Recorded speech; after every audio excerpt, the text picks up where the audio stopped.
If I can talk to my younger self, that little girl who is feeling othered, feeling ugly, I would tell her that you were always perfect. You never needed to change.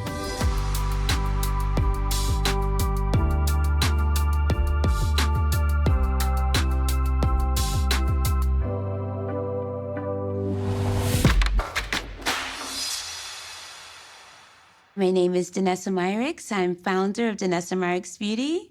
I'm a single mom of two with two beautiful children, aged 30 and 23. My mother always set the standard for me as to what is beautiful, but she also always reminded me that everybody might not feel the same way. And I didn't understand what she meant initially until I actually went out in the world, in school. I think ugly was the word that I heard for most of my life. You're ugly, you're ugly. Look at your skin, look at your nose, look at your lips, look at your hair.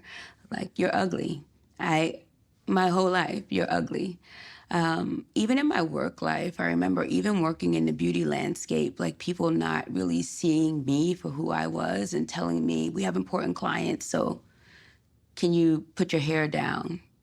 Can you hide this version of you that you show us every day?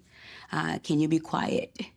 I don't want to distract from the conversation or the presentation. Or maybe could you not give the presentation? Can you teach someone else how to do it?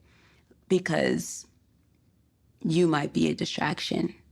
I'm 54 years old right now, and I don't think I felt beautiful until recently.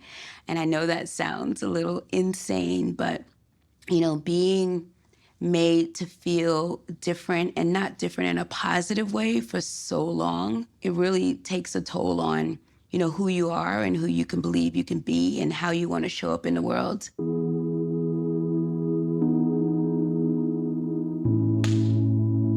This relationship that I built with Sephora really has been, I think the word I can use is beautiful. To hear them saying, I want you to be exactly who you are, and I want you to exactly service the people that you have in mind, and I want you to create a safe space for them to find you, was pretty powerful. And I think the time I've spent building this community has been really healing for me. The more I was able to serve other people and make them feel good and make them feel confident and tell them, hey, you can show up as you are, it was like I was talking in a mirror. What I love the most is all of my insecurities. If I didn't go through those things, I wouldn't understand that there are people all over the world who look like me and who don't, who feel these feelings of not being enough. And it really gave me the baseline to how I need to be and who I want to serve. I really aspire for people to feel good, to feel good, to feel connected.